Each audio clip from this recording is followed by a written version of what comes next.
यीशु हेबे तुम साथी दूर हेब भय भ्रांति से तो जगतर ज्योति अंधकार हेब इति प्रात ज्योति जीवन जला प्रात ज्योति। दर्शक बंधु नमस्कार। आज विशेष कार्यक्रम प्रात ज्योति को आपण मानक विशेष स्वागत जनाए। ख्रीष्ट सम्मिलित मंडली भुवनेश्वर द्वारा आयोजित यह विशेष कार्यक्रम को आपण मानक विशेष स्वागत। ईश्वर आम मानक यही वर्ष सारा अनुग्रह करथिबारु आमाने ईश्वरंकर अनुग्रह रे 11टी मास आम अतिक्रम कला पर द्वादश मासरे आम पदार्पण करिजु। ईश्वरंकर अनुग्रह को आमे केबे हेले मध्य भूली जिबा उचित नुहे एवं आज मध्य जदि आम सुजोग पाइचु ए नूतन सकाळ पाइचु ताहा ईश्वरंकर अनुग्रह दान आम मानक प्रति। ईश्वर ए कार्यक्रम द्वारा आपण मानक जीवन रे अनेक उत्तम विषय साधन करंतु एहा मानकर प्रार्थना। तेणु प्रत्येक दर्शक बंधु मानंकु आम माने अनेक अनेक शुभेच्छा एवं धन्यवाद ज्ञापन करुचु। आज मध्य एक विषय आम आलोचना करिबा। यीशु ख्रीष्ट ए जगत को आसीबार कारण कौन। गत एक अध्याय रे मु आपण मानंकु यीशु ख्रीष्ट ए जगत को आसीबार एक कारण मु कहितली। ताहा होची यीशु ए जगत को हजि जाइथिबा लोकमानंकु खोजिबाकू एवं रक्षा करिबाकू आसीथिले। आज मु तार एक द्वितीय कारण आपण मानंकु कहिबे। प्रभु यीशु ख्रीष्ट निजे ए जगत को आसीथिबा बेले तांकर जो मंतव्य देइछंती ए मंतव्य विषय रे ही मु आपण मानंकु कहिबी।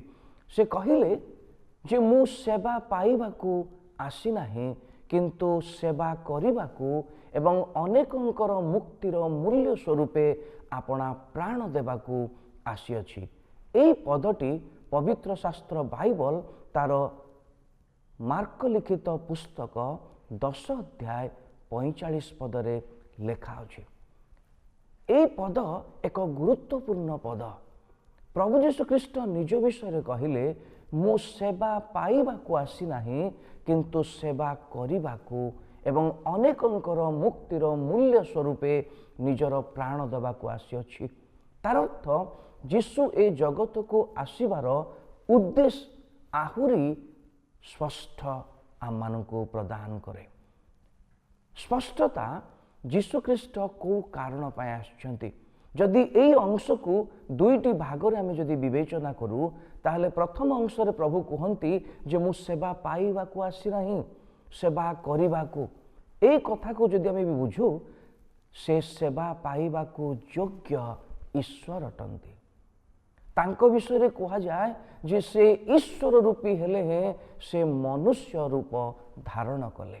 प्रभु यीशु ख्रीष्ट आद्यरु अछंती यह पवित्र शास्त्र आमानकु वर्णना करे। तांकर मनुष्य रूप धारण करिबा आज को 2025 वर्ष तले हेइतला किंतु एक उद्देश्यमूलक भावरे। मोर प्रिय दर्शक बंधु माने एई वाक्य आपणक जीवन रे उत्साह दब एइथि पाई जे यीशु तांकर उद्देश्य को आमानक निकट रे स्पष्ट करंती। से सेवा पाइबाकू आसी नाहंती जदि बा से सेवा पाइबाकू योग्य बंत ईश्वर अटंती। जने सेवा पाइबा पाई योग्य परमेश्वर हेले भी निजको न्यून कले एवं सेवा कले लोक मानकर। से भिन्न भिन्न भाव रे लोक मानकर सेवा कले। से अंध लोक मानकर चक्षु फिटेई देले। से खंज लोक माननको चालिबा पाई शक्ति देले। ए प्रकार की मृत लोक को जीवन देले। ए प्रकार सेवा करू करू से भिन्न भिन्न सेवा करिसंती। ईश्वरंकर राज्यर कथा मध्य घोषणा करिसंती प्रचार करिसंती। तत्परे निजर शिष्य मानकर पाद से धोई देले जने सेवक भावरे। एहा आपन को कौन प्रेरणा दिएनि कि जे प्रभु यीशु ख्रीष्ट ପ୍ରଭୁ ହେଲେ ମଧ୍ୟ ସେ ମନୁଷ୍ୟ ହେଲେ ଏବଂ ମନୁଷ୍ୟ ହେଲା ପରେ ଦାସ ରୂପ କାର୍ଯ୍ୟ ସେ କଲେ। କାରଣ ସେ କହିଲେ ମୁଁ ସେବା ପାଇବାକୁ ଆସିନାହିଁ କିନ୍ତୁ ସେବା କରିବାକୁ ମୁଁ ଆସିଅଛି।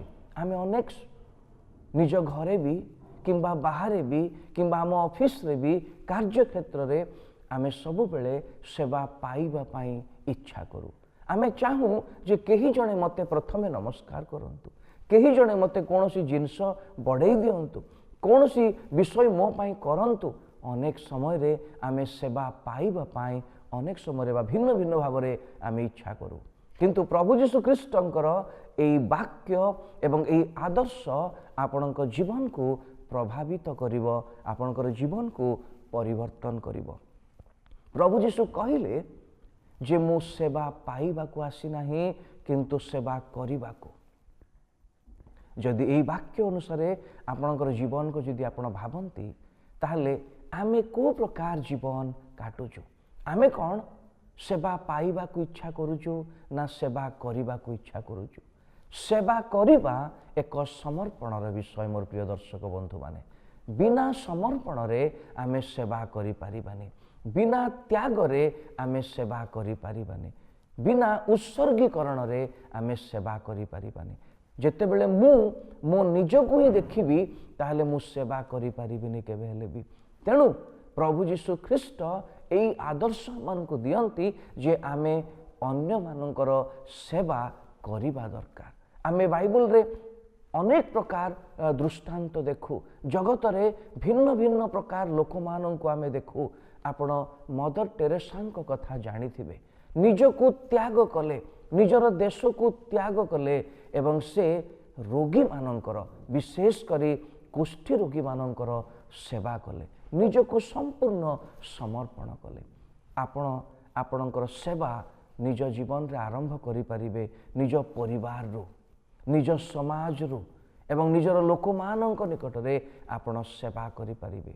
ଈଶ୍ୱର ଏହି ବାକ୍ୟ ଦ୍ୱାରା ଆମମାନଙ୍କୁ ବଳବାନ କରନ୍ତି। ଦ୍ୱିତୀୟ କାରଣ ପ୍ରଭୁ ଯୀଶୁ ଖ୍ରୀଷ୍ଟ କହିଲେ ମୁଁ ସେବା ପାଇବାକୁ ଆସିନାହିଁ, ସେବା କରିବାକୁ ଏବଂ ଅନେକଙ୍କର ମୁକ୍ତିର ମୂଲ୍ୟ ସ୍ୱରୂପେ ଆପଣା ପ୍ରାଣ ଦେବାକୁ ଆସିଅଛି।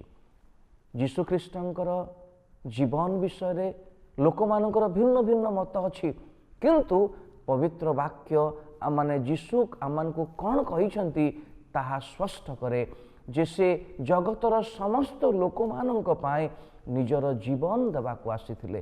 ତେଣୁ ତାଙ୍କର ମୃତ୍ୟୁ ହଠାତ୍ ହେଇନାହିଁ। ଏହି ବିଷୟରେ ମୁଁ ପରବର୍ତ୍ତୀ ସମୟରେ ଆପଣଙ୍କୁ ଆହୁରି ସ୍ପଷ୍ଟ କରିପାରିବି, କିନ୍ତୁ ଆମେ ଜାଣିବା ଦରକାର ଯେ ଯୀଶୁଖ୍ରୀଷ୍ଟ ଏହି ଜଗତକୁ କାହିଁକି ଆସିଥିଲେ। ସେ ଜଗତର ଲୋକମାନଙ୍କ ପାଇଁ, ଜଗତର ପାପୀର ପାପ କ୍ଷମା କରିବା ପାଇଁ ନିଜର ପ୍ରାଣ, ନିଜର ଜୀବନ ଦେବାକୁ ଆସିଥିଲେ।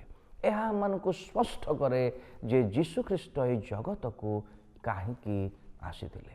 ମୋର ପ୍ରିୟ ଦର୍ଶକ ବନ୍ଧୁମାନେ, ଆଜି ଏହି ବାକ୍ୟ ଆପଣଙ୍କ ହୃଦୟରେ ନିଶ୍ଚିତ ଭାବରେ କାର୍ଯ୍ୟ କରିବ।